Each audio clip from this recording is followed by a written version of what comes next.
ప్రేమ కలిగిన మా కన్న తండ్రి, దయగలిగిన నా దేవ, మమ్మల్ని ప్రేమించి ఇక్కడ కూర్చోబెట్టారు. ప్రేమించి మీ రుణం తీర్చుకోగలను నాయన. దేవా, మీ బిడ్డలకి ఏదైతే కావాలో వాళ్ళ ఆత్మలు బలపడటానికి ఆ మాటలు నా నోట నుంచండి. కుటుంబాలుగా మీ పిల్లలు వచ్చి మిమ్మల్ని ఆరాధించాలి తండ్రి. అది కుటుంబానికి ఎంతో ఆశీర్వాదం అని చెప్పారు. ఇక్కడ కూర్చున్న ప్రతి బిడ్డని వాళ్ళ కుటుంబాన్ని జ్ఞాపకం చేసుకోండి. చెప్పే నాకు తోడుగా ఉండండి.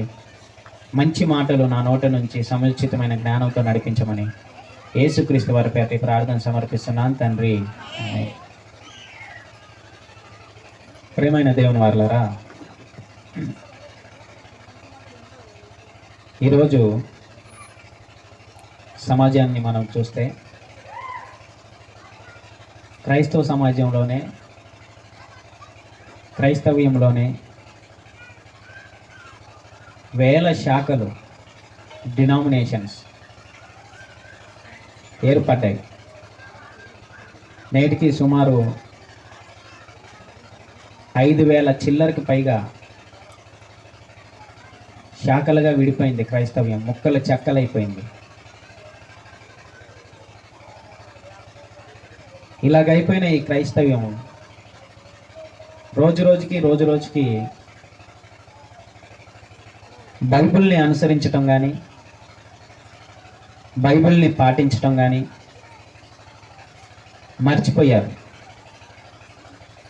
మర్చిపోయి కొన్ని సంస్థలకి, కొన్ని డినామినేషన్స్కి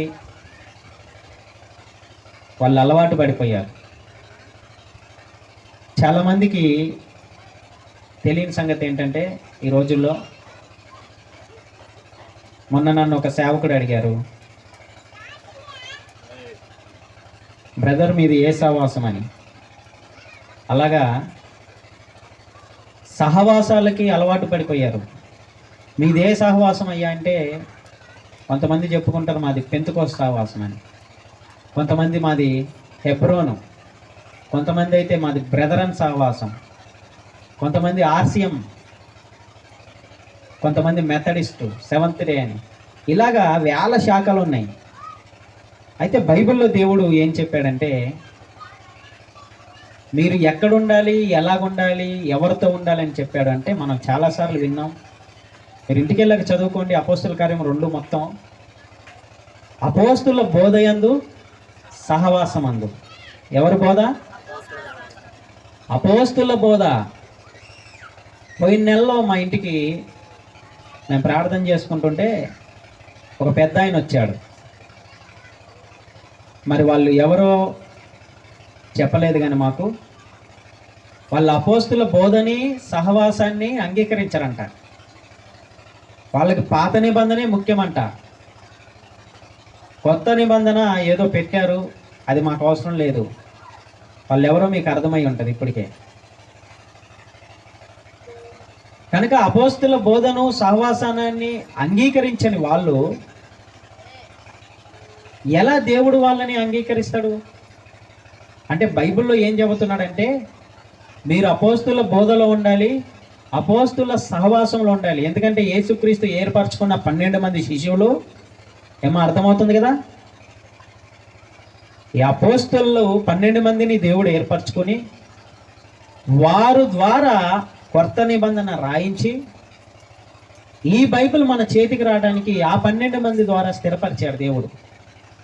స్థిరపరిచి మన బ్రతుకేంటి, ఎందుకు మనిషి మరణిస్తున్నాడు, ఎందుకు మనిషి ఈ జీవిత కాలంలో ఈ కొద్ది దినాలు జీవించి మరలా వెళ్ళిపోతున్నాడు, వెళ్ళిపోయిన తర్వాత ఏం జరుగుతుంది, అసలు మన బ్రతుకు పుస్తకంగా ఈ బైబిల్ని చేతికి మనకిచ్చాడు.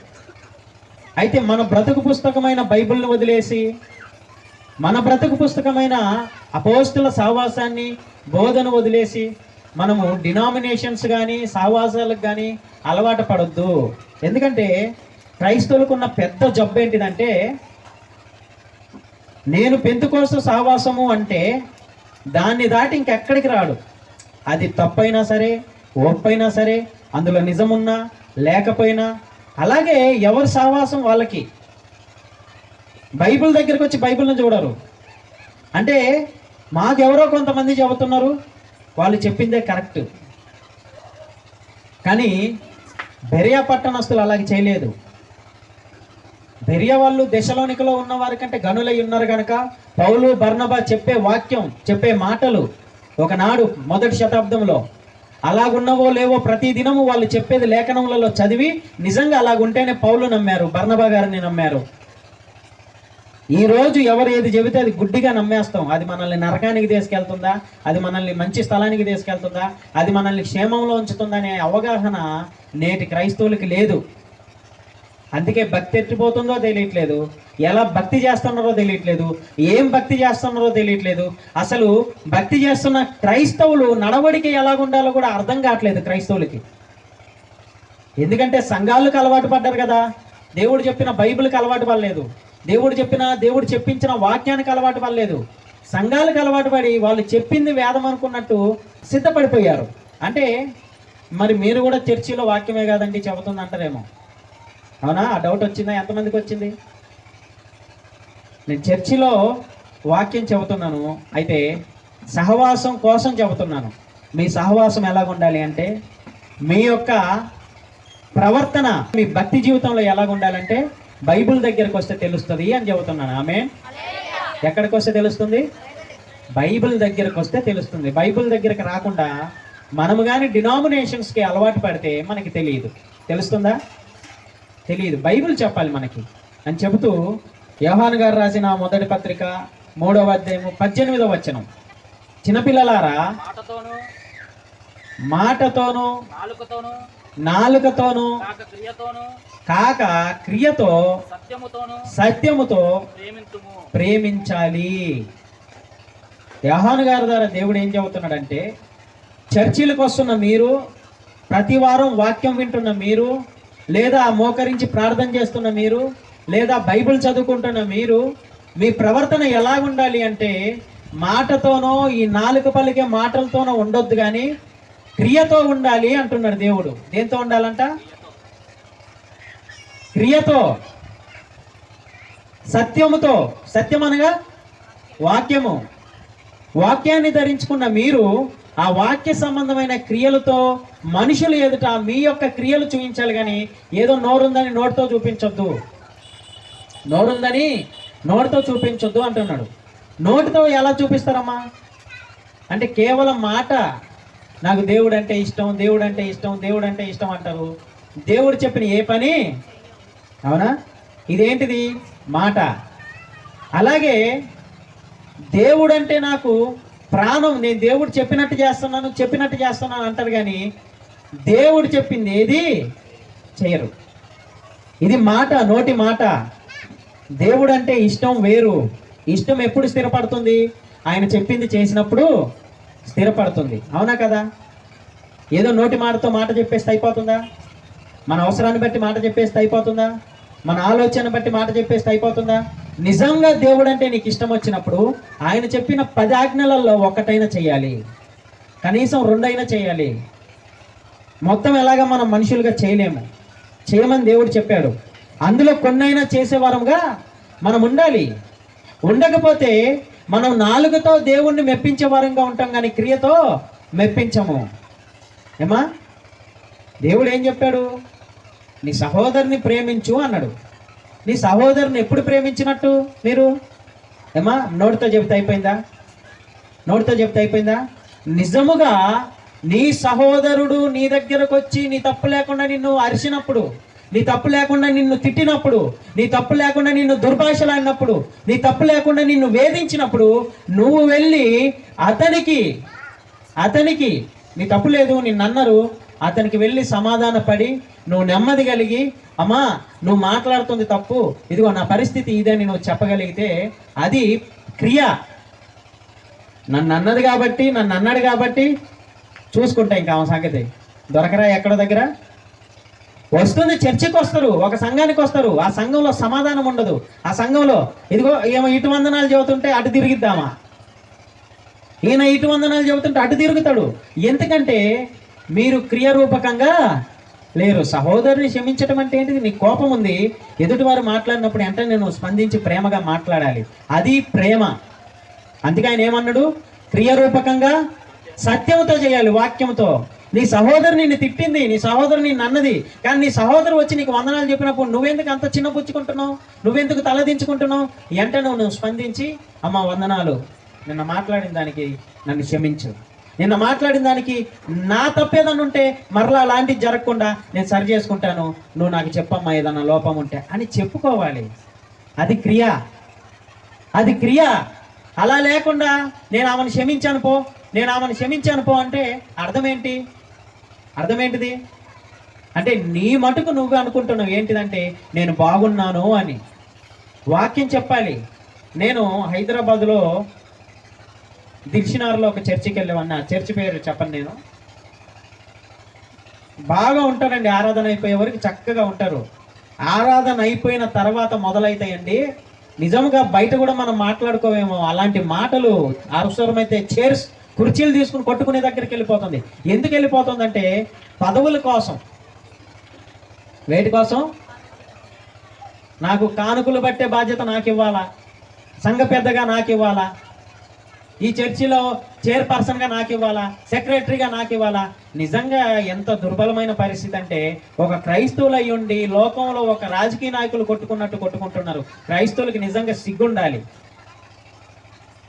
మీరు పెద్దలుగా ఉంటే సంఘములో మిమ్మల్ని చూసిన చిన్నవాళ్ళు ఏం నేర్చుకుంటున్నారు? ఒకనాడు అపోస్తులు అలాగ చేయలా. ఇప్పుడు నీకు ఆ జబ్బు వచ్చింది అంటే దాని అర్థం ఏంటి? అపోస్తుల బోధని ఈ సంఘాలు ఫాలో అవ్వట్లేదు. నిజంగా మీరు చాలా బ్రాంచెస్కి వెళ్ళి చూస్తే చాలా గొడవలు ఇవే, పదవుల కోసం గొడవలు. ఏం చేసుకుంటారు? తల మీద వేసుకుంటారు ఆ పదవులు. మనుషులకి ఆలోచన లేదండి. కనుక మాటతో నాలుకతో కాకుండా మీరు దేంతో చూపించాలంటే క్రియ, సత్యముతో, వాక్యముతో చూపించాలి. మీరు క్రియలు వాక్యముతో చూపించాలి. మీరు క్రియలు చూపించినప్పుడే మీ భక్తి కొనసాగుతుంది. ఇంకో మాట చూద్దాం. రోమీలకు రాసిన పత్రిక చాలా బాగుంటుంది, మీరు వినండి. రోమీలకు రాసిన పత్రిక 12వ అధ్యాయము 14 నుంచి 18 వచనాల వరకు చదవండి దయచేసి. మిమ్మును హింసించు వారిని దీవించండి, దీవించుడు గాని వారిని శపించొద్దు. అబ్బా, ఎంత గొప్ప మాట అండి.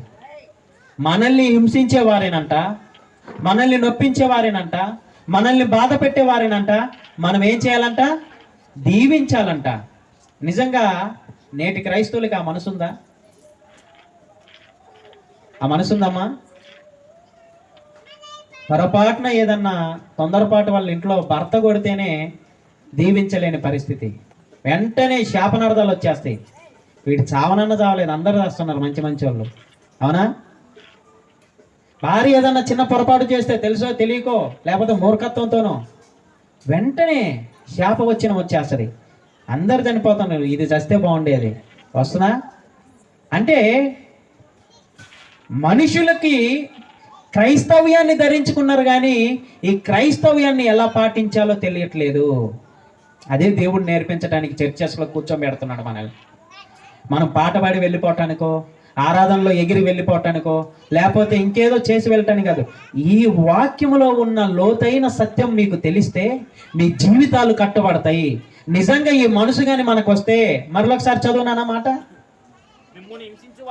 మిమ్మల్ని హింసించేవారు మీ ఎదురుగానుంటే మీరు దీవించాలి వాళ్ళని. నిజంగా మిమ్మల్ని వారు హింసించారు, వారి ద్వారా మీరు హింస పొందారు. హింస పొందిన మీరు వెంటనే వాళ్ళని దీవించాలి. నన్ను హింసించావు కదా, దేవుడు నీకు తోడుగా ఉండును గాక, దేవుడు నీకు మేలు చేయను గాక, దేవుడు నిన్ను క్షేమంగా ఉంచు. వెంటనే వాళ్ళకి ఏమైపోతుంది తెలుసా? ఏంటి వీళ్ళు మనం హింసిస్తున్నా మనల్ని ప్రేమిస్తున్నారేంటి?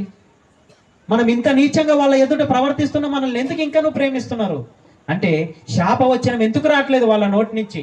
ఎందుకు వాళ్ళు శపించట్లేదంటే దేవుని మనసు మీరు ధరించుకున్నారు. అదే సత్యముతో చేసే క్రియలు. ఆమేన్.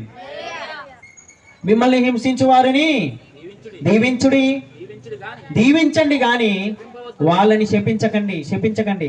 నిజంగా చర్చిలలో ఏదో చిన్న చిన్న పొరపాట్లు జరుగుతుంటాయి సహోదరుల మధ్య. వెంటనే మనకు వచ్చేస్తుంది ఏమని తెలుసా? తీర్పులోకి వెళ్ళిపోతాం. మనం ఎలాగెళ్ళిపోతాం? మనమే నీతిమంతులంలాగా, ఎదుటి వాళ్ళు వ్యర్థుల్లాగా. అంటే నిజంగా మనుషులకి ఎందుకు ఈ మనసు? ఇంకా ఎలాగుండమంటున్నాడు చదవండి. సంతోషించి వారితో సంతోషించండి. మీతో సంతోషంగా వచ్చి మాట్లాడిన వారితో మీరు సంతోషంగా ఉండండి. వాళ్ళు శత్రువులైనా, వాళ్ళు మిమ్మల్ని ఇబ్బంది చేసేవారైనా, వాళ్ళు మీకు పగవారైనా, వాళ్ళు మీకు పడని వారైనా సరే మీ దగ్గరకు వచ్చి మాట్లాడినప్పుడు ఆ సంతోషాన్ని పంచుకోండి, కానీ మొహం తిప్పుకోకండి. ఏమా, మొహం తిప్పేసుకోకండి. దేవుడు బాధపడతాడండి. దేవుడికి నచ్చదు అది.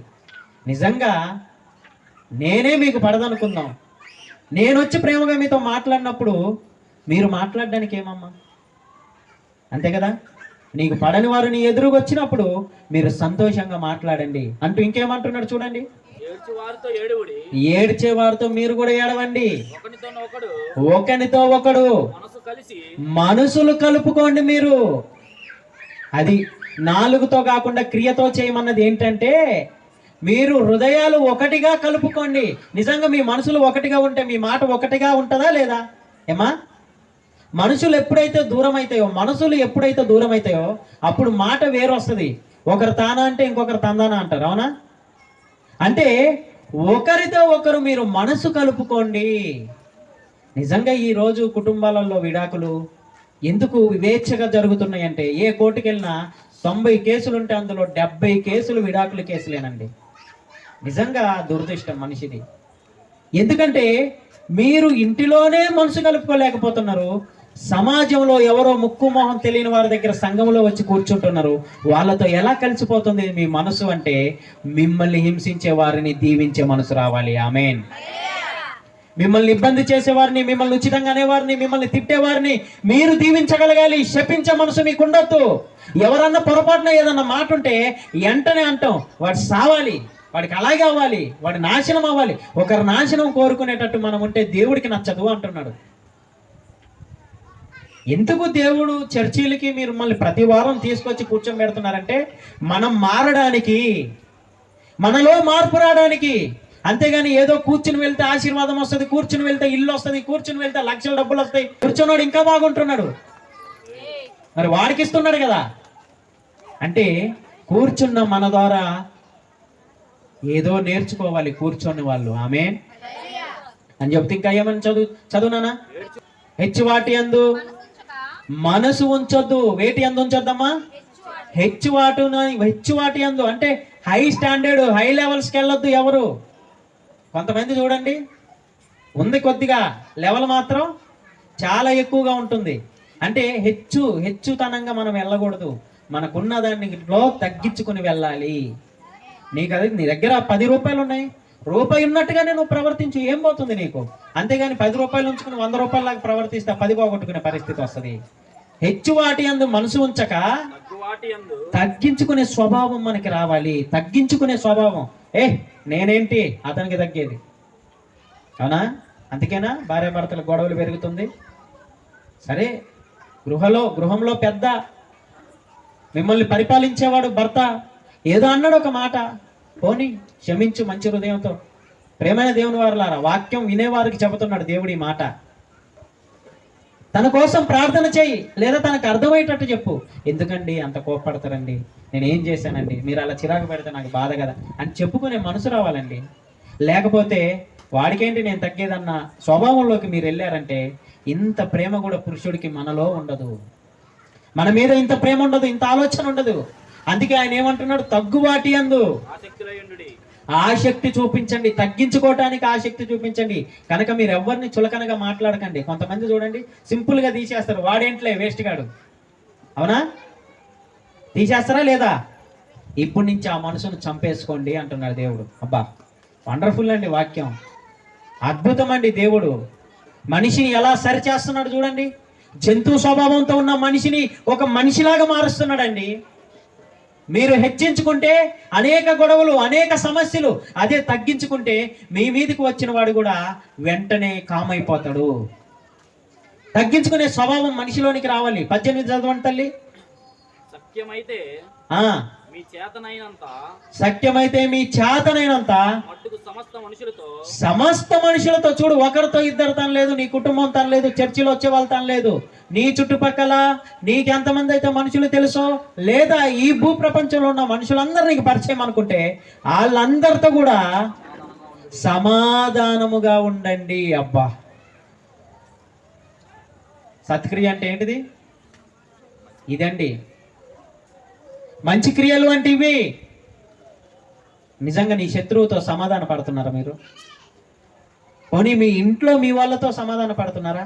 కుటుంబంలో ఉండేది నలుగురు, తల్లికి పడదు, కొడుకు పడదు, తండ్రికి పడదు, పిల్లలకు పడదు, భార్యకి పడదు, భర్తకు పడదు, సమాధానం లేదు. అత్తమామకు పడదు, మంచి చెబితే స్వీకరించరు. ఎందుకు సమాధానాలు లేకుండా మనుషులు చిన్నభిన్నమైపోతున్నారు? బ్రతికున్నప్పుడు సమాధాన పడరు కానీ, బ్రతికున్నప్పుడు నిజంగా సమస్యలో ఉన్నప్పుడు ప్రేమపూర్వకంగా వచ్చి పలకరించరు కానీ, మూర్ఖత్వంగా కోపముతో రగిలిపోతుంటారు కానీ, చనిపోయిన తర్వాత వచ్చి అమ్మో నా కొడుకు చనిపోయాడు, అమ్మో నా చేతులారు పోగొట్టుకున్నాను, అమ్మో నా తల్లి చనిపోయింది, ఉన్నప్పుడు సరిగా మాట్లాడలేదు. ఎందుకయ్యా నీకంత మూర్ఖత్వం? ఎందుకమ్మా నీకంత మూర్ఖత్వం? ఎందుకంత పంతం? ఎందుకంత పట్టింపు? తగ్గించుకోలేవా? నీ బంధుమిత్రులే కదా, నీ తల్లే కదా, నీ కొడుకే కదా, నీ అత్తమామే కదా, లేకపోతే నీ అన్నదమ్ముడే కదా. నా అన్నంటే నాకు చాలా ప్రాణం, నాకు ఇష్టం అంటావు. అన్న ఎదురు పడితే మాట్లాడటానికి నోరు రాదు, తమ్ముడు ఎదురు పడితే మాట్లాడటానికి రోజు రాదు, తల్లి ఎదురు పడితే మాట్లాడటానికి నోరు రాదు. వెంటనే మనలో ఉన్న ఈర్ష్యను చూపిస్తుంటాం. సాధ్యమైతే మీ ఎదురు పడిన ప్రతి మనిషితో మీరు సమాధానం కలిగి ఉండండి అంటున్నాడు దేవుడు. ఎవరు చెబుతారండి మాటలు? ఎవరిస్తారండి ఆలోచనలు? ఎవరు గ్రహిస్తారండి ఎదుటి వాళ్ళ మనసు? నిజంగా తల్లి కుమిలిపోతుంటది, నా కొడుకు నాతో ఎందుకు మాట్లాడట్లేదు, నా కొడుకు నాతో ఎందుకు మాట్లాడట్లేదు, ఏం జరిగింది, వాడిని హెచ్చరించే హక్కు నాకు లేదా, వాడికి మాట చెప్పే హక్కు నాకు లేదా, ఎందుకు వాడు అలాగ ప్రవర్తిస్తున్నాడు? ఎంత బాధగా ఉంటుందో కన్న తల్లితో ఒక కొడుకు మాట్లాడకపోతే. నిజంగా ఆ కొడుకుకి జ్ఞానం ఉందా అంటే, క్రైస్తవ కుటుంబాలలో జరుగుతున్న పరిస్థితులు ఇవి. ఎందుకు జ్ఞానం రాలేదు ఆ కొడుకు అంటే, ఇదిగో సమాధాన పడే మనసు లేదు, సమాధాన పడే మనసు లేదు. మీకు చేతనైతే ప్రతి మనిషితో సమాధాన పడండి. నిజముగా నీ అన్నదమ్ముడికి నీకు శత్రువు ఉంటే ఒక్కసారి పోయి క్షమాపణ చెబితే అన్న మనసు కరదా? తమ్ముడు మనసు కరగదా? కరిగిన వాళ్ళు నేను ప్రేమించరా? కానీ ఎందుకు అలా ఉంటున్నారు తెలుసా? సమాధాన పడే మనసు మనుషులకు లేదు. చర్చిలకు వచ్చి నేర్చుకోవాల్సింది ఈ నీతి అండి. చర్చిలకు వచ్చి నేర్చుకోవాల్సింది నీతి, చర్చిలకు వచ్చి నేర్చుకోవాల్సింది మంచి మార్గం. అంతేగాని చర్చికి వచ్చి ఏదో మన లాభం కోసమో, మనకు ఆశీర్వాదాలు కావాలనో, మనకు రోగం పోవాలనో, మనకి ఆస్తి అంతస్తులు రావాలనో దీనికి కాదు. అవి ఇస్తాడు దేవుడు. నువ్వు నీతిగా ఉంటే అవి నీకు పరిగెత్తుకుంటా వస్తాయి. దేవుడు హెబ్రీయులకు రాసిన పత్రిక 6వ అధ్యాయము 11వ వచనం చదవండి దయచేసి. మీరు మందులు కాక విశ్వాసము చేతను ఓర్పు చేతను వాగ్దానములను స్వాతంత్రించుకునే వారిని పోలి నడుచుకోవాలి. చాలు. మీ బుద్ధి మందగించొద్దు. ఏ విషయంలో? విశ్వాసం అనే విషయంలో మీ బుద్ధి నిలకడగా ఉండాలి. మీ బుద్ధి అవసరాన్ని బట్టి ఉండొద్దు. మీ బుద్ధి మంచిదిగా ఉండాలి. మీ బుద్ధిలో మంచి ఆలోచనలు ఉండాలి. మీరు నెగ్లెక్ట్ చేయొద్దు. విశ్వాసము చేతను ఓర్పు చేతను. దేని చేతమ్మా? విశ్వాసం అంటే మనకి కనిపించనివి ఉన్నవి అని నమ్మటం విశ్వాసం. అవునా? హెబ్రీ పత్రికలో ఉంటుంది. మనకు కనిపించనివి ఏంటిది? గాలి మనకు కనిపించదు, అయినా ఉందని నమ్ముతున్నామా?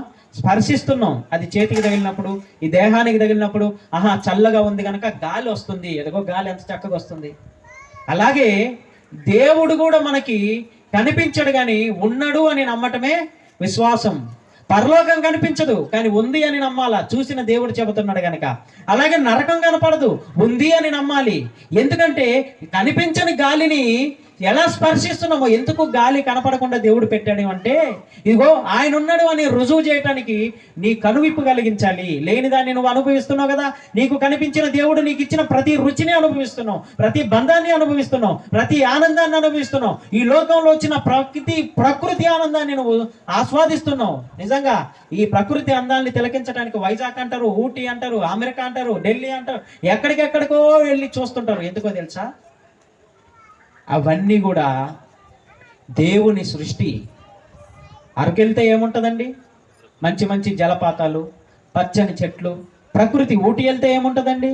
చల్లని వాతావరణం. గోవా వెళ్తే ఏముంటుందండి? కొబ్బరి చెట్లు, సముద్రము. అదొక ఆహ్లాదకరమైన వాతావరణం. అంటే ఆ ఆనందాలన్నిటినీ సృష్టించిన దేవుడు నీకు చూపిస్తున్నాడు, ఇదిగో నాలో అంత ఆనందం ఉంటుంది అని. ఆమేన్. ఆయన కనిపించడు. ఒక తల్లిని నీకు ఇచ్చాడు, తల్లి ప్రేమ చూపించాడు. అప్పుడు నీకు అర్థమవుతుంది, అబ్బా అమ్మ ప్రేమ అంటే ఇదా. తన కడుపు మార్చుకుని తనకు లేకపోయినా తన పస్తుండి కూడా నేను తిన్నాను ఆయన, నువ్వు తిన. అవునా? తన పస్తుంటుంది, కడుపు మార్చుకుంటుంది పాపం, కానీ పిల్లలతో తిన్నానని అబద్ధం చెబుతుంది వాళ్ళ కడుపు నింపడానికి.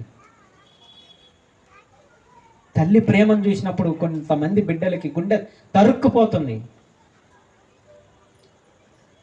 అలాగే పిల్లలు ఎదిగి ఒక వయసుకు వచ్చిన తర్వాత చక్కగా బాధ్యత కలిగి తల్లిదండ్రులు చూస్తుంటే ఆ తల్లిదండ్రుల ఆనందం అంత ఇంతది కాదు. నేను మంచి బిడ్డనుగా అన్నాను, నన్ను మర్చిపోలేదు, నేను చేసిన త్యాగం వాడు గుర్తుపెట్టుకున్నాడు, వాడిని నవమాసాలు మోసి కన్నందుకు ఇదిగో వృద్ధాప్యంలో నాకు నెమ్మదినిచ్చాడు, నన్ను చూసుకుంటున్నాడు, నా ఆలన పాలన చూస్తున్నాడు, నాకు ఒక ముద్ద పెట్టి నన్ను పోషిస్తున్నాడు, నా కొడుకు అంతకంటే దేవుడు, నాకు దేవుడు నా కొడుకు అని చెప్పుకుంటారు. అవునా?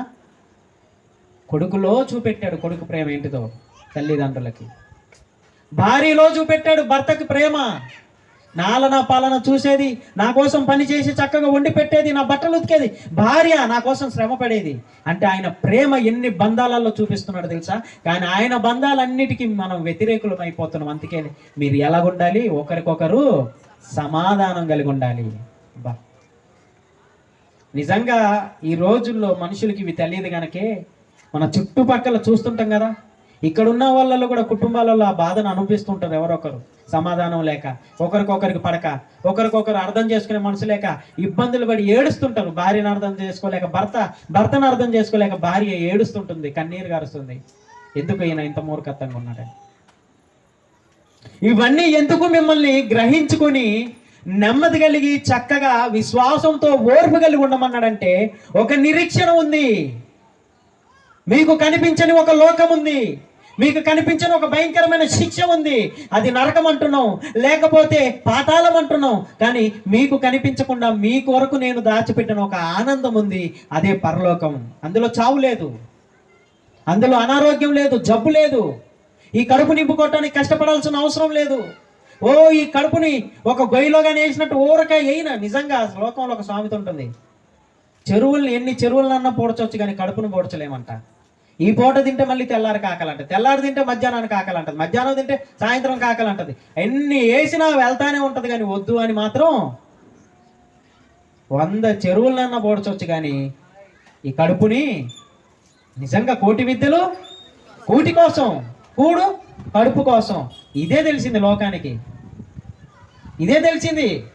అందుకే మేము పని చేసుకుంటున్నాం, కడుపు నిండా తింటున్నాం, 3 పూటలు చక్కగా మాకు ఇష్టం వచ్చిన ఆహారం తింటున్నాం, మేము ఎవరిని దోచుకోవట్లేదు, నేను ఎలాగున్నా నేను కరెక్ట్గానే ఉన్నాను అనుకుంటున్నావు. కానీ బైబిల్ దగ్గరకు వస్తే తెలుస్తుంది నీ నీతి ఏంటిదో. ఆమేన్. నీ కోటి విద్యలు దేనికి సమాధానం లేనప్పుడు, నువ్వు తింటున్న బిర్యానీ దేనికి సమాధానం లేనప్పుడు నీకు వంట పడుతుందా? కొంతమంది అంటారు పెద్దోళ్ళు, ఏమన్నా తెలుసా, ఏంటమ్మా చిక్కిపోతున్నావు, మంచి ఆహారం తింటున్నావు కదా, ఏమైందంటే ఏం వంట పెడుతుంది బాబు, పిల్లలు చెట్టుకొకడు గుట్టకొకడు అయిపోయాడు, నన్ను పట్టించుకోక ఇదిగో అనాథ ఆశ్రమంలో వేసి వచ్చారు, నేను బరువైనంట నా పిల్లలకని ఏడ్చే తల్లిదండ్రులు. నిజంగా బాధకరం అండి. బ్రతికున్నప్పుడు ప్రేమించండి మనుషుల్ని, బ్రతికున్నప్పుడు వారి కొరకు ఏదైనా చెయ్యండి, చనిపోయాక ఏడవకండి. తల్లి దగ్గరకు వచ్చి కూర్చుని ఏడుస్తుంటాడు, బ్రతికున్నప్పుడు మాత్రం వదిలేస్తాడు.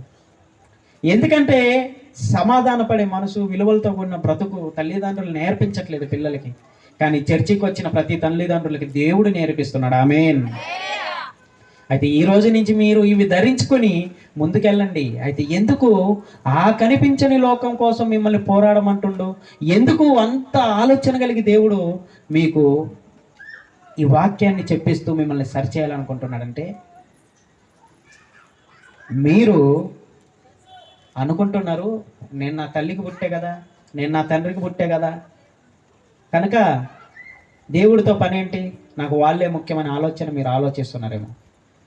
ఎఫెసీలకు రాసిన పత్రిక 2వ అధ్యాయము 10వ వచనం, మరియు వాటి యందు మనము నడుచుకోవటానికి, వాటి యందు మనము నడుచుకోవటానికి, వేటి యందు చదువు, దేవుడు మన కొరకు ముందుగా సిద్ధపరిచాడంట. కొన్ని సత్క్రియల్ని దేవుడు ముందుగా సిద్ధపరిచాడంట. మనము క్రీస్తు యేసునందు సృష్టింపబడిన వారమై ఆయన చేసిన పని అయి ఉన్నాము. చాలు. ఇప్పుడు మనల్ని ఎందుకు పుట్టించాడంట దేవుడు చెప్పండమ్మా? ఆయన ముందుగా సిద్ధపరిచిన సత్క్రియలు మనం చేయడానికి మనల్ని పుట్టించాడంట దేవుడు. అంటే ఈ భూప్రపంచంలో పుట్టిన ప్రతి మనిషి చెయ్యాలా అంటే చెయ్యాలి. ఎందుకంటే మీరు చేస్తారనే, చేయగలరని మిమ్మల్ని పుట్టించాడు. తల్లి గర్భంలో ఒక పెద్ద యుద్ధమే జరుగుతుంది ఒక ఆత్మ బయటికి రావడానికి.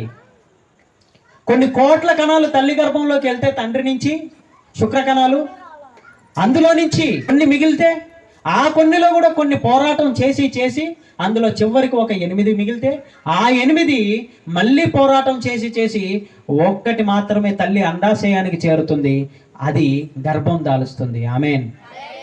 అంటే కోట్ల కణాలు ఉన్నప్పుడు ఎందుకు నిన్నే పుట్టించాడు దేవుడు అంటే, ఆయన ముందుగా సిద్ధపరిచిన సత్క్రియలు చేయటానికి మనం పనికొస్తామని. మనం అనుకుంటున్నాం నేను పనికిరాని దేవుడికి, నేను చెడ్డవాడిని, లేదా నేను చెడ్డదాన్ని, లేదా దేన్ని దేవుడికి పనికిరాని దాన్ని, ఎందుకంటే నేను నీచంగా బ్రతుకుతున్నాను. అయితే నిన్నే కోరుకుంటున్నాడు దేవుడు. మంచి వాళ్ళు ఎందుకండి దేవునికి? చెడిపోయిన వారిని కదా బాగు చేయడానికి వచ్చింది యేసుక్రీస్తు. కనుక మన దగ్గరికి ఎవరైనా చెడిపోయిన వాళ్ళు వస్తే వారి కొరకు ప్రార్థన చెయ్యండి. ఆమేన్. వారి కొరకు ప్రార్థన చేయండి. ఎవరి దగ్గరికి వెళ్ళి తిరిగాడు ఆయన యేసుక్రీస్తు? సుంకరుల దగ్గరికి, పాపుల దగ్గరికి వెళ్ళి తిరిగాడు. ఎందుకు తిరిగాడో తెలుసా?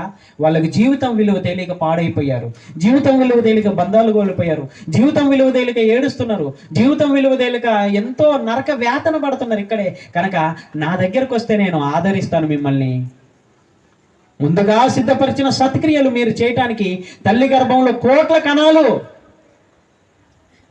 బ్రతకలేదు, కానీ మీరొక్కరు బ్రతికారు.